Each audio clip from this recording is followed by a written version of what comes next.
ano ang palagay mo sa iyong sarili, ito po iyong limutin.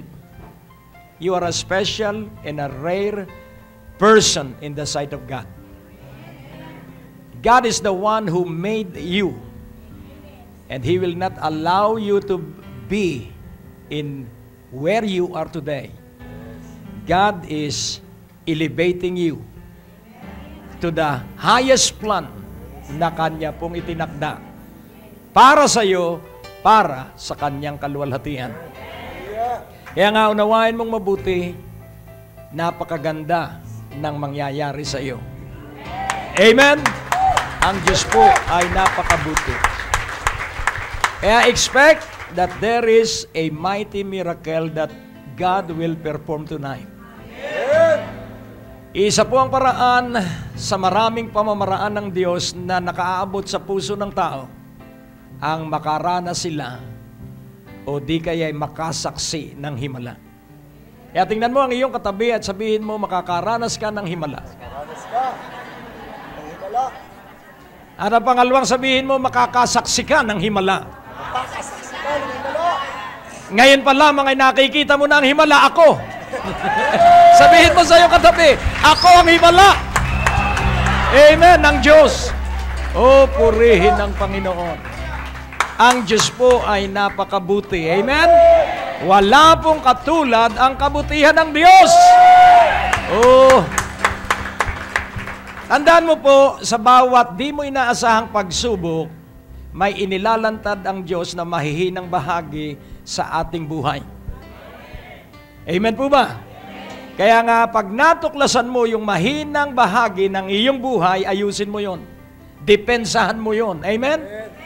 Oh, purihin ng Panginoon. So, ang lahat po ng pangyayari ay para sa ating ikatututo, ikauunlad, ikasisigla. Bukas, ipaunawa ko sa inyo kung ano ang napakataas na hangarin ng Diyos para sa iyo, para sa Kanya. The highest calling of God for you and for Himself. Bukas, pag nasiwalat sa inyo yon, wala nang magiging hadlang pa sa inyo. Wala nang magiging imposible pa sa inyo. You are a special person. You are a rare person. Oh, napakaganda po ng Diyos.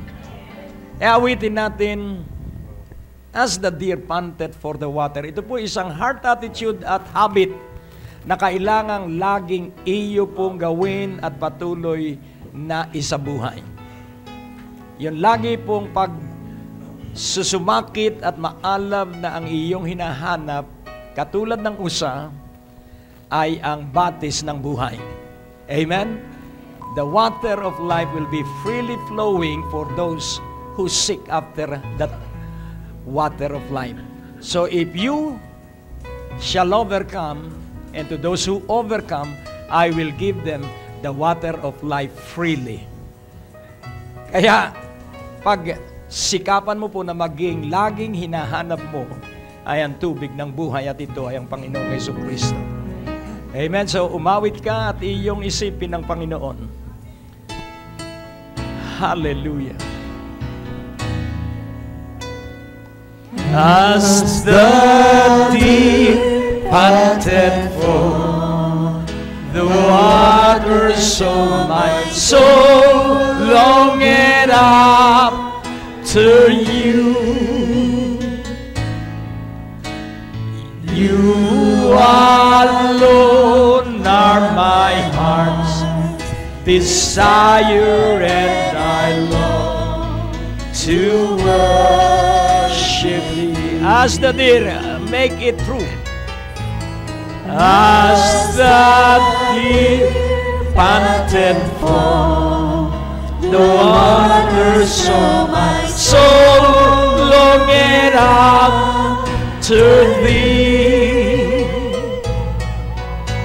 You alone are my heart's desire, and I long to worship you. You alone are my strength, my shield, To you alone may my spirit yield. You alone are my heart's desire, and I long to worship you.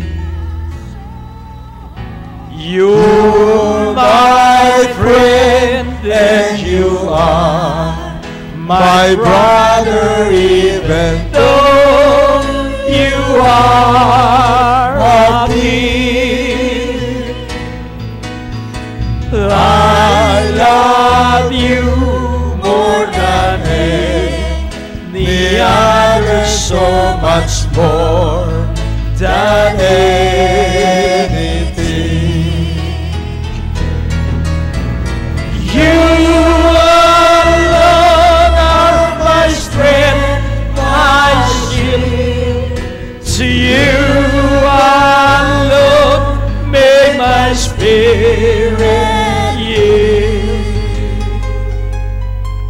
You alone are my heart's desire, and I long to worship you.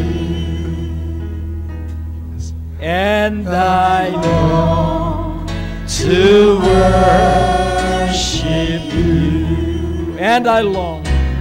And I long to worship you. And I long. And I long to worship you. And I long. And I long to worship you. And I long to worship thee. And I long to worship you. Hallelujah. Ang Diyos po ay napakabuti. Sabihin mo sa iyong katabi, ang Diyos ay napakabuti. Manggigil ka. Ang Diyos ay napakabuti. Hallelujah! Praise God! Hallelujah! Go to 12 persons. Sabihin mo, you are a rare person. 12 tao.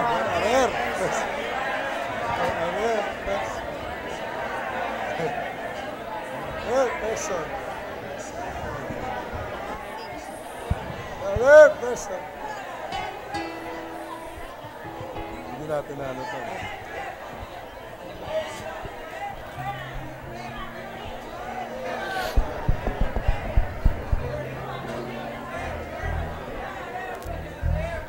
Praise God! Woo! Hallelujah!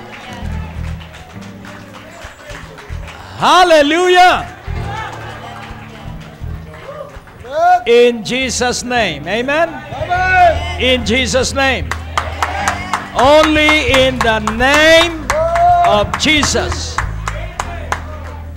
Praise God. So magsiupo po ang bawat isa. At ikaw po ay manahimik. Amen? Tingnan mo kung yung katabi mo ay hindi dumadagundong ang dibdib.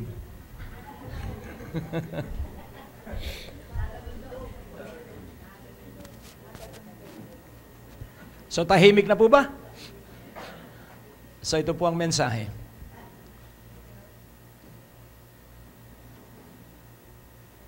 At sisimulan po natin ang mensahe ngayong ika-4 na gabi sa isang totoong buhay. Bagamat ang kasaysayan ng mga naunang tao o mga pangyayari sa daigdig, bagamat ang mga kwento na magaganda tungkol sa mga nagtagumpay na tao ay nakatutulong, ngunit ang higit pa ring napakahalaga ay ang makinig sa Diyos sa araw-araw. Sapagkat yung bagong kapahayagang ididikta sa atin ng banal na Espiritu ay napakahalaga. Unawain po nating mabuti, ang Diyos lamang ang paggagalingan ng lahat ng tulong, lahat ng tustos, at lahat ng proteksyon at lahat ng probisyon. May isang lalaki at siya ay 63 taon na ang kanyang gustong-gustong gawin ay baseball. So for 63 years of his life, at nung isulat niya ang kanyang talambuhay at nalathala sa isang aklat, 83 years old na siya at ang sabi niya, hindi ko titigilan yung aking iniibig na gawain. At ang sabi niya, as long as I do what I love, I believe that I will always live strong with great expectation. Sino naman po kaya itong lalaking ito? Hindi po natin siya kilala, pero siya po ay, hindi na mahalaga ang kanyang pangalan. Ngunit siya po for 8 years, mula bata pa siya, naglalaro na siya ng baseball. At napakahirap ng kanyang pamilya. At siya, sa kanyang murang edad, siya ang sumusuporta sa kanyang pamilya. Kaya siya, bata pa, ay naghahanap buhay na. Pero hindi mawala sa kanyang puso ang baseball. Hanggang sa nagsimula na magbuo ng mga baseball team, at siya naging manager ng baseball team na kanyang itinayo. And for 8 years, sa lahat po ng sport fest na kanyang sinalihan, consistent po siya. Lagi po siyang 8th and last place doon sa 8 years na yun. So 8 taon po, lagi ang kanyang team ay kulelat. At ang sabi niya, for 8 years, 800 ang labanang sinalihan nila at lahat ito'y talo. Pero siya po ba'y nasiraan ng loob? Hindi po siya nasiraan ng loob, kundi siya ay nanahimik isang araw at nagsiyasat siya kung bakit siya laging talo. At nakita niya ang ilang dahilan kung bakit siya talo. Yung kanyang hot-tempered traits. Madali siyang magalit. Sa laro, pag nagkamali yung kanyang team member, sinasabon niya. At pag natalo, hindi pa pumupunta sa dugout, minumura na niya yung lahat ng miyembro ng kanyang team. At pag umuwi na siya sa bahay, wala siyang iniisip, bakit ako natalo? At hindi siya makatulog. 25 years po na ganon ang kanyang ugali. Hanggang isang gabi, nagpasya siya. Nasimula nung gabing yun, hindi na niya mumurahin ang kanyang team player. At hindi na niya sisisihin kapag natalo sa bawat labanan ang sino man sa team member niya. At nung gawin po niya yun, nakakatulog na siya ng mahimbing at dahan-dahan sila ay nagtatagumpay. At ang kanyang payo, remove worry in your life and wisdom will flow in your heart. Amen po ba? Kaya nga po ating unawain, our soul is our set of feeling. But our heart is our place of thinking. So pansinin po natin, it is not the soul, but it is the heart. That is the source of all wisdom because God placed all wisdom in our heart, our spirit. Kaya nga po, remove worry and wisdom will flow. Ano po ba ang worry? Ito po ang worry. Nabigo ako noon. Mahirap nang magsimulang muli. That is worry. Pero kung alisin mo ito at huwag kang titingin sa nakaraan at sabihin mo, maganda ang aking sisimulan. Amen po ba? Kaya nga po ating unawain at tayo'y magsimula ng panibago na merong tinatayuan at may paninindigan na hindi tayo matatalo sapagkat hindi tayo nilikha na linagyan ng katalunan. God has never planned any defeats for any one of us. Wala po sa plano ng Diyos yun. Yung malugi tayo, wala sa plano ng Diyos yun. Yung magkasakit tayo, wala po sa plano ng Diyos yun. Pero kung sakaling tayo nalugi, kung sakaling tayo nabigo, kung sakaling tayo nagkasakit, tumayo ka lang. May panibago kang kinabukasan sa Panginoon. Amen. May kasabihan, do not cry over spilled milk. Hindi mo na po mariretrieve yung gatas na nabubo sa damuhan. Mapuwera na lang, kainin mo yung damo. Pero palagay ko, hindi mo yun gagawin. Ano po?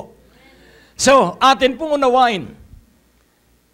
Ang titulo ng mensahe for the fortnight, name that releases power, produces victory.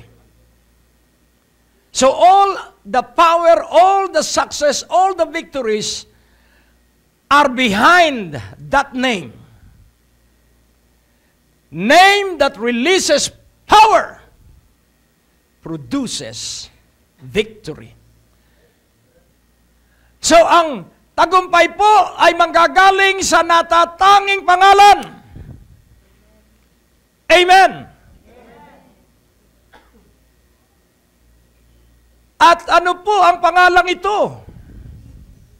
Tingnan po natin sa Philippians chapter 2. At basahin po natin mula sa verse 8.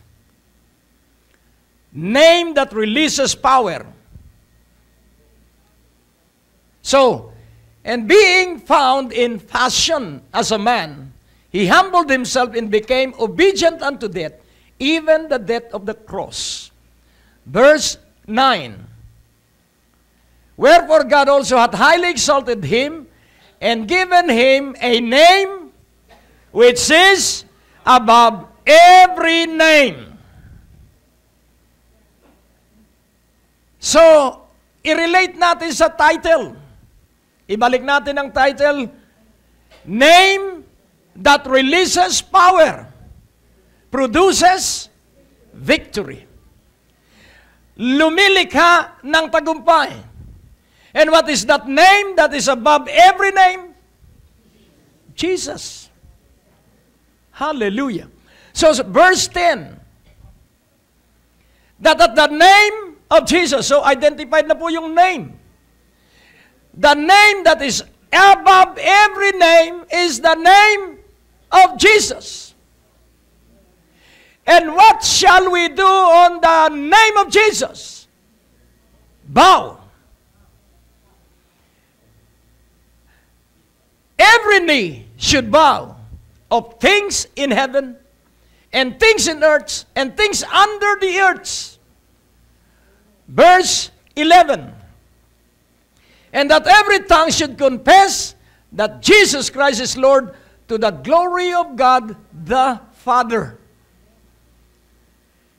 Ngayon natin pong unawain ang misconception ng mga tao o ng marami ring Kristiyano. Kapag ang isang pusakal na kriminal ay nabaril, ito po ang maririnig mong hatol ng mga tao. Tinapos ng Diyos at hinatulan siya dahil sa kanyang masamang buhay. Di po ba yun ang maririnig natin? At pag minsan sa atin, di masasabi natin, mabuti nga dahil siya ay perhuisyo. At kapag ang isa namang tao ay napakaalam sa Diyos, laging nasa revival, at kung nalangin ay talagang hindi mo matatawaran sapagkat ang kanyang tuhod ay halos 1 centimeter na ang kapal ng balat. at ang kanyang siko ay halos kasingkapal na ng tuhod ng kamelyo. At lagi siyang sumusubsub sa panalangin, kaya makapal na ang kanyang noo sa kasusubsub sa panalangin. At ang kanyang mga palad ay napakakapal na sapagkat inihahampas niya ang kanyang palad kapag nag-i-intercede. At bigla na lamang may pagsubok na dumating sa kanya at ang gagawing hatol, siguro pakitang tao lamang yung kanyang ginagawa. Kaya siya ay inatake ng diablong si Satanas. So atin pong unawain, kailangang makilala mo ang Diyos at kailangang makilala mo rin si Satanas. Sino po ba ang Diyos? At sino po ba si Satanas?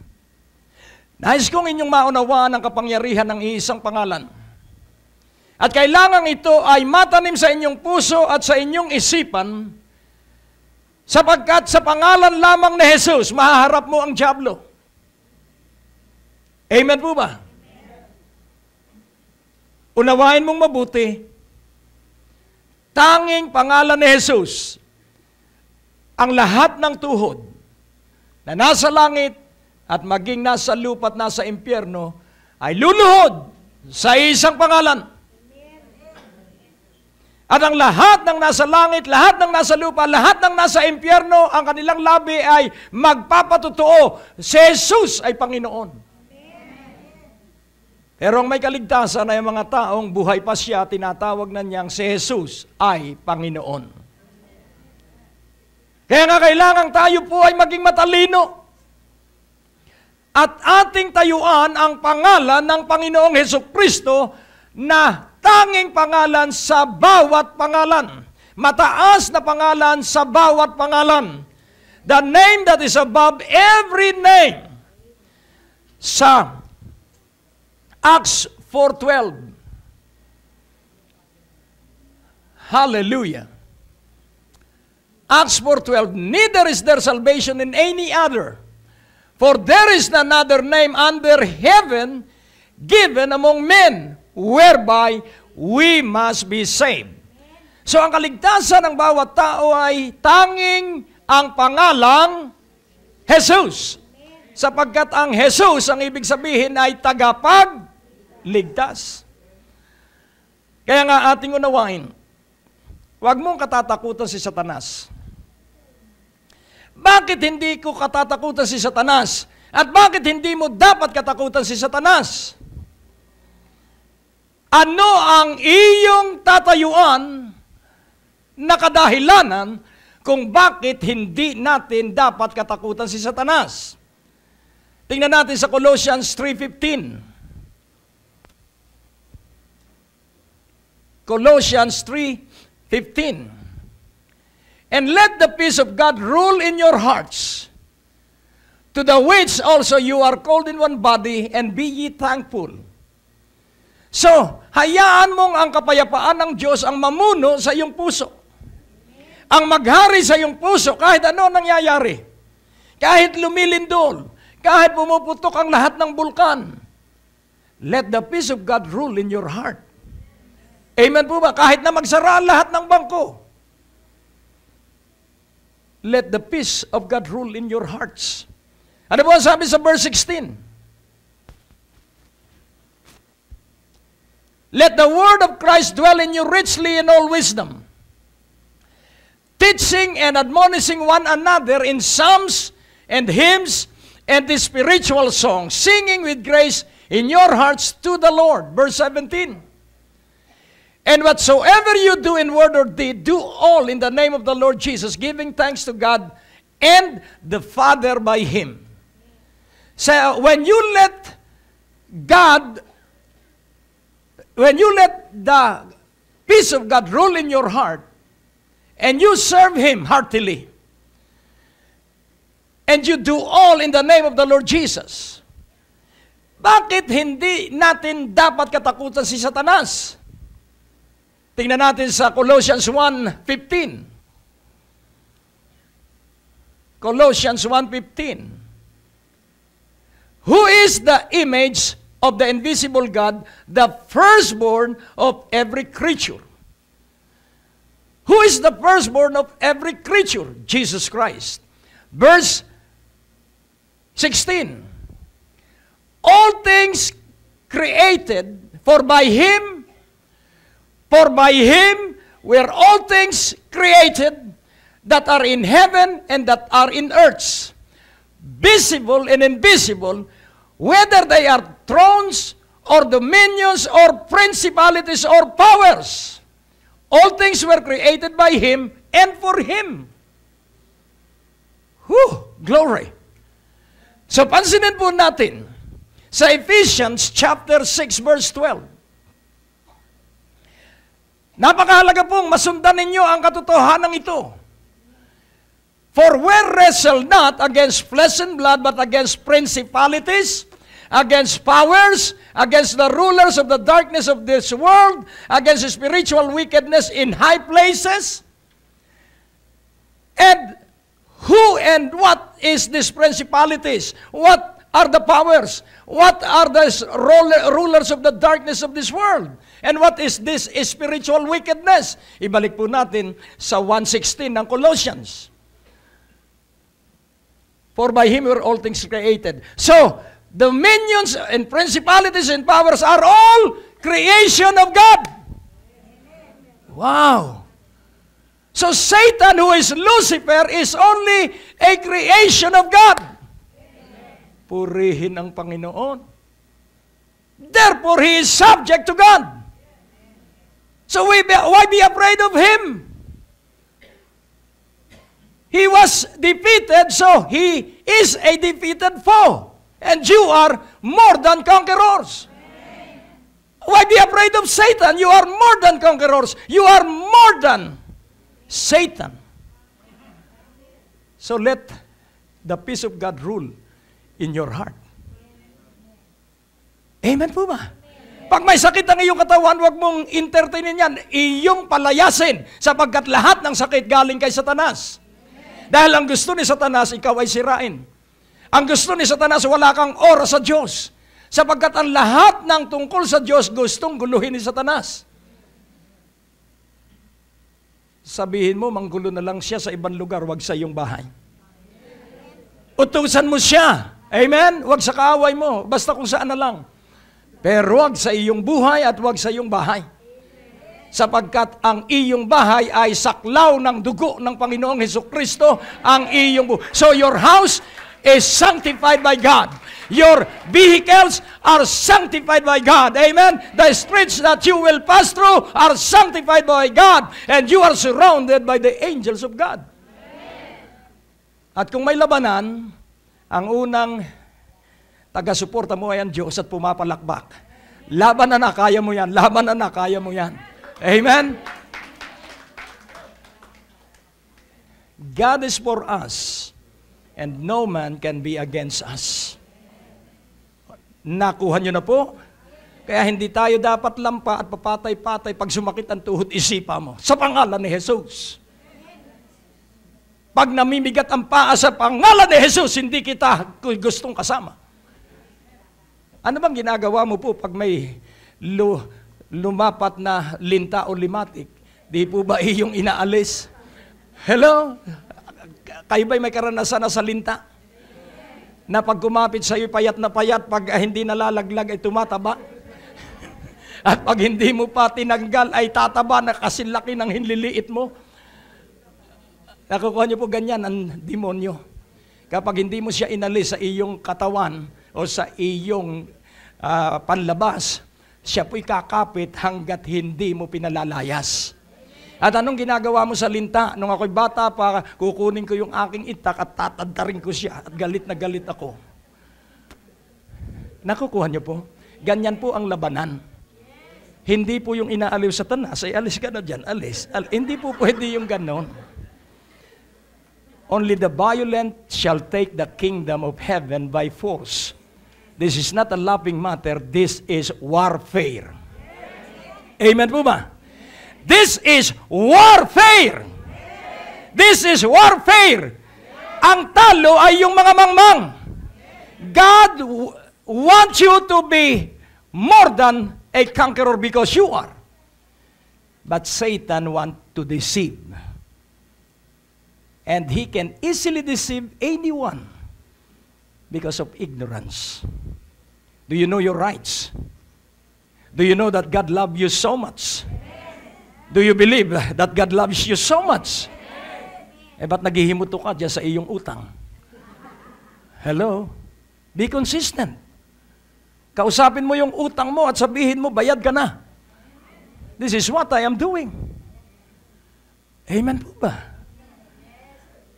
Ang Diyos po ay napakabuti. Ang mahirap sa ilang Kristiyano, pipila sa healing line o sa prayer line. Second day, pipila uli. Third day, pipila uli. A double-minded person should not expect that he will receive anything from God. Sino po ang double-minded? Yung hindi naniniwala sa unang panalangin. At pagkapanalangin ko, ilalapit tuloy sa akin, pakipray mo pa nga po ako ng pangalawa. That is double-mindedness. Amen po ba? Kaya wag na ninyo yung gagawin. Pwede bukas ulit, pero wag ngayon. Pero, I challenge you na pag na-pray kayo, paniwalaan mo. Amen? Paniwalaan mo! Sapagkat ang Diyos ay dumirinig sa ipinahayag na pinaniwalaan. Oh, purihin ang Panginoon. Your belief is important. But what you believe without conviction is nothing. Hello? So, belief, make our mind at peace. But conviction will revolutionize our heart. Amen? I believe I was healed. So, conviction will rise up.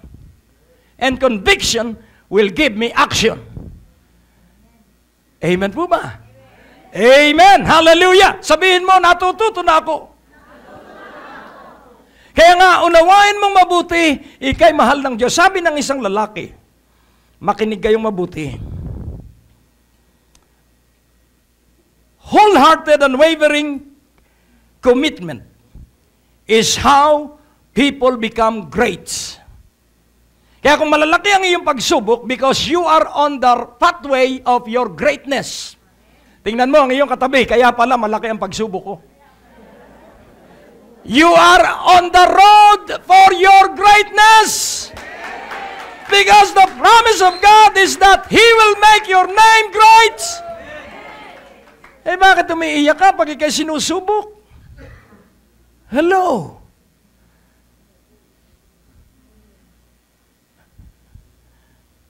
Isang lalaki lang na nagsisisigaw pa lang, nag-iiyakan na. Sabi ko, ano ba yung aking itinuturo dito? At isang lalaki lang nagkakagulo na. So, pinakikita ng Diyos na ang mga mandirigma ay walang kinatatakutan. Amen po ba? Hallelujah! Walang kinatatakutan kundi ang Diyos. O, purihin ang Panginoon. At ang sabi niyang patuloy, you are the only one in all of creation who has your set of abilities. So ikaw lamang at tanging ikaw lamang ang merong kakayahan na nasa sa iyo na wala sa iba. Tingnan mo ang iyong katabi. Sabihin mo, angat ako sa iba.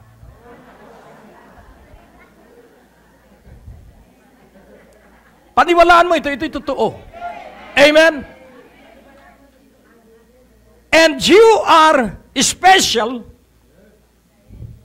Amen? Ulitin ko. You are special.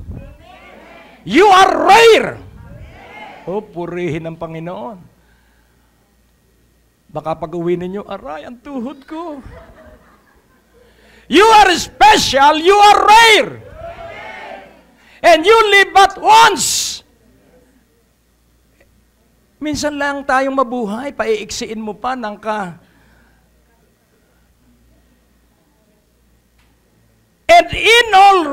purity, there is great words.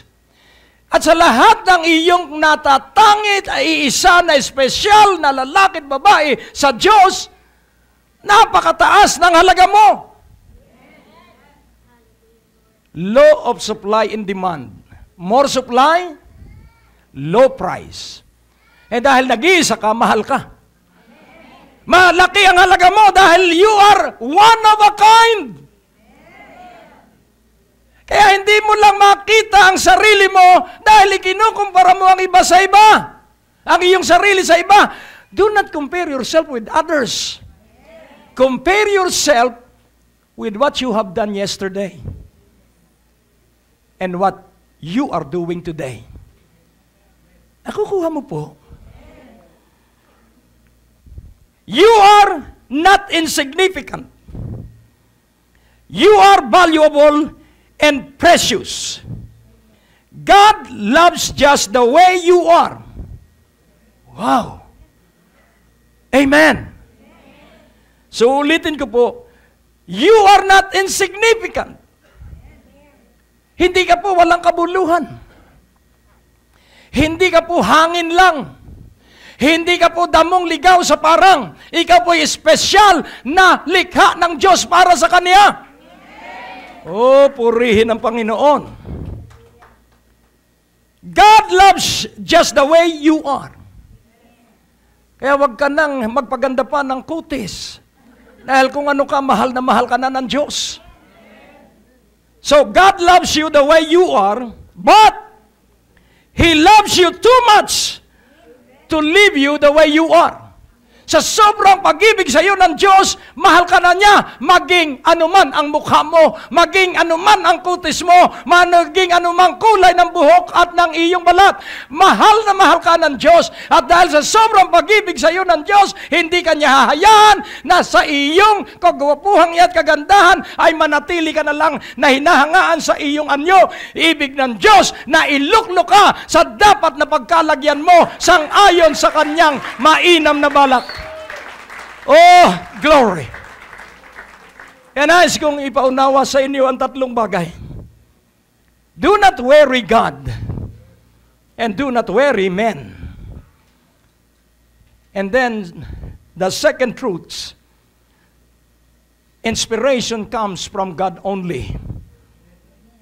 And the third truth, do not worry. Be happy. Amen. Hallelujah. Don't worry God. Huwag mong pagurin ang Diyos. Hindi mo namamalayan, ang Diyos hindi napapagod, hindi rin nagsasawa, pero ang sabi niya, huwag ninyo akong pagurin. Oh, hinga ng malalim. Lalaya ako ngayong gabi. Amen. And do not worry men. Huwag mong pagurin ang iyong kaibigan. Nakukuha niyo po? Ano ba ang balak ng Diyos sa iyo? Tanong mo sa iyong katabi. Ayan, kaya pagod na yung katabi mo.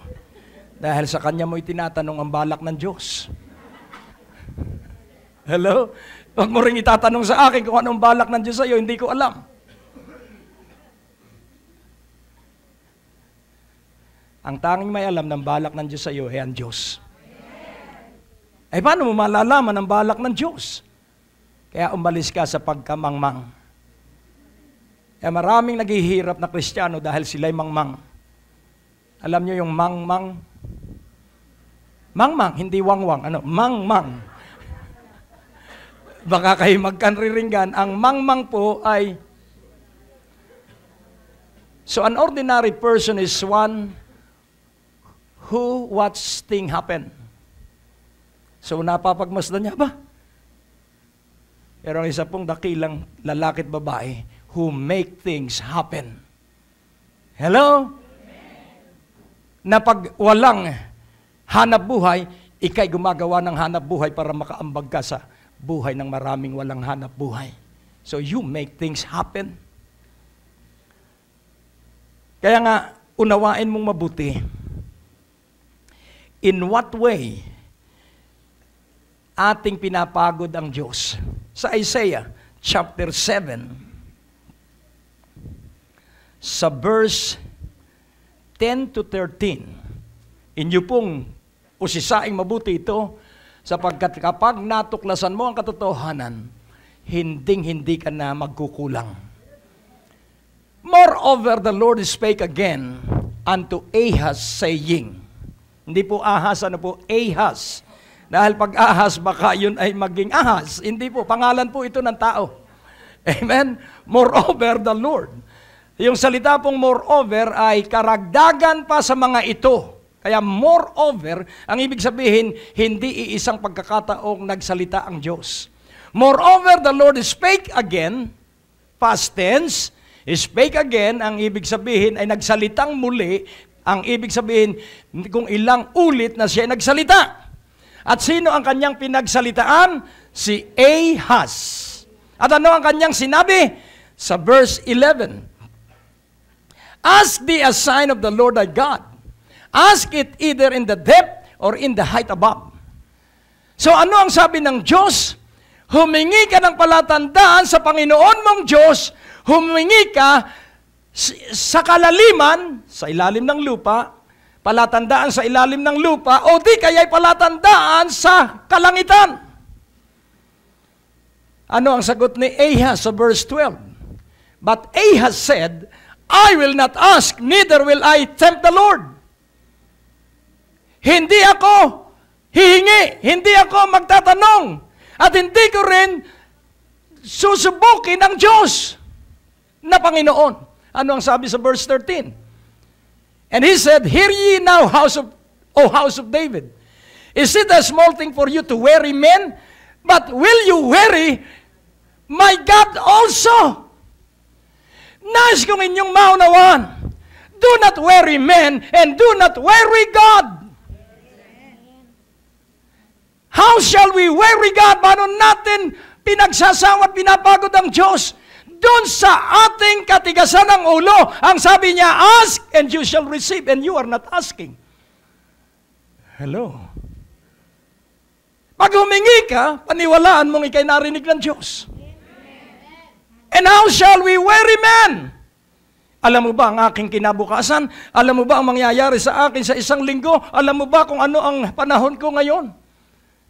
Walang alam ang tao. Kung sa Nebuchadnezzar na walang relasyon sa Diyos, ay pinagalitan yung kanyang mga tagapayo. Sapagkat ang kanyang mga tagapayo walang alam ng mga lihim. Pero ang banal na Espiritu magsisiwalat ng mga lihim. Ang banal na Espiritu magsisiwalat ng mga hiwaga. So anong gagawin mo kung ikay imposible ang sitwasyon? Ask God. You are not tempting God. Praise God. Sa Isaiah 45, ano po ang sabi sa Isaiah 45? Tingnan po natin sa verse 7. At nung makita ko po ito habang ako ay nagninilay, I form the light and create darkness. I make peace and create evil. The Lord do all these things. Verse 8, drop down, you heavens, from above, and let the skies pour down righteousness. Let the earth open, and let them bring forth salvation, and let righteousness spring up together. I, the Lord, have created it. Verse 9, woe unto him that striveth with his maker. So if you are not asking God for revelation, for solution, for plan, for vision, for goals, alam mo, ang Diyos ang magsisiwalat kung ano ang iyong kinabukasan. Woe unto him that striveth with his maker. Let the potsherd strive with the potsherds of the earth. Shall the clay say to him that fashioneth, what makest thou of thy work? He hath no hands. Verse 11, tingnan natin, i-lockdown natin ng isang talata. Thus saith the Lord, the Holy One of Israel and his Maker, ask me of things to come. Concerning my sons and concerning the work of my hands, command ye me. ano po ba ang gagawin mo sa uma-attend ng revival? So I am asking God, ano po ba ang mensahe na dadalhin ko doon sa mga dumadalo ng revival? So I am asking God. And after I receive what He want to be preached, then I command God. I command God to perform according to what He has told me. Kaya mangyayari kapag pinaniwalaan mo yung inyong maririnig na mga salita ng Diyos na aking ipangangaral. Bakit? Because that is an answer to my asking. Amen po ba? So anong mangyayari sa inyo? 2012 is for all of us. At napansin ko po sa Isaiah chapter 61. Ito po ang inspirasyon. Kaya pag naunawaan mo po ang inspirasyon, ikaw po'y hindi na mag-aalala. Amen? Kahit na malaki ang iyong utang, hindi ka na mag-aalala. Kahit na ano pa ang gawin sa iyo ng mga tao, laging tandaan mo ito. Pag tama ka, wawasakin ng Diyos yung taong sumisira sa iyo. Bago tayo pumunta rito sa 61, ating tingnan sandali ang Psalm 71 verse 1. Psalm 71 verse 1. Mabilis na ating basahin kung ano ang mangyayari sa mga taong gumagawa ng kasiraan mo na hindi marapat. In Thee, O Lord, do I put my trust. Let me never be put to confusion. Kung ikay tama at ikaw ay sinisira, huwag kang malilito. Bayaan mong sila ang malito. Amen? O, purihin ng Panginoon. At ang sabi sa huling talata ng Psalm 71, verse 24.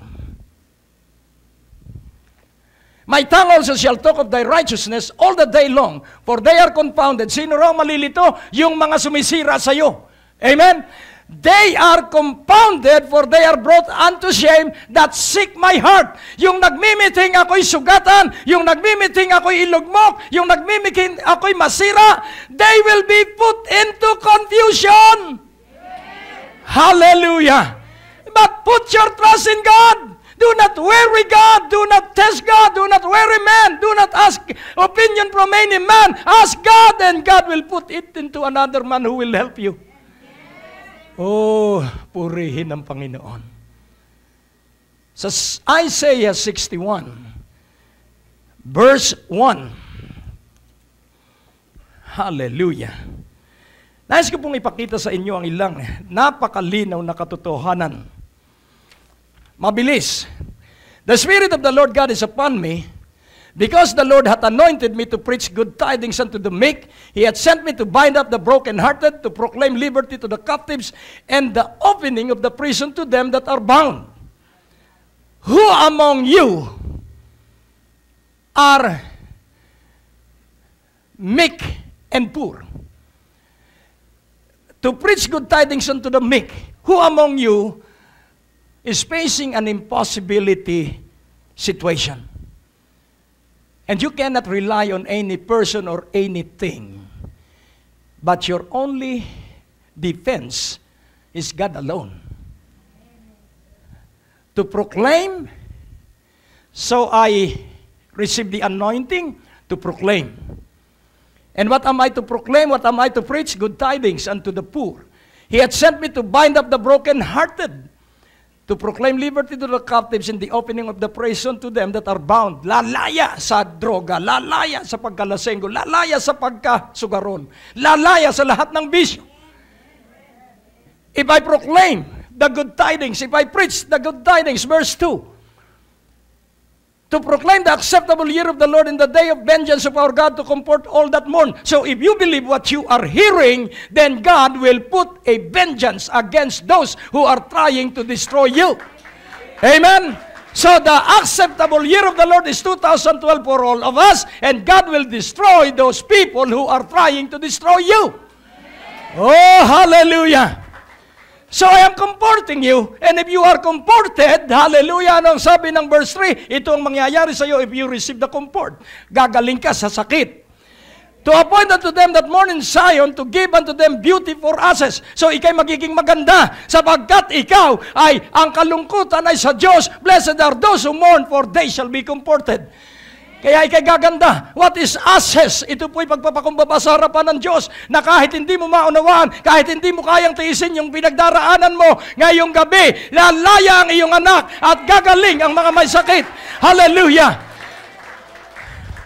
The oil of joy for mourning. Kaya yung pagluluksa mo, papalitan ng Diyos ng kagalakan. Amen. At yung iyong kabigatan sa iyong espiritu, papalitan ng Diyos ng garment of praise. Oh, hallelujah! That they might be called trees of righteousness, the planting of the Lord, that He might be glorified. God will be glorified among us. God will be glorified in you, and every one of us. Because you are the planting of the Lord. And you are the trees of righteousness. Para saan? Ito po ang paggagamitan.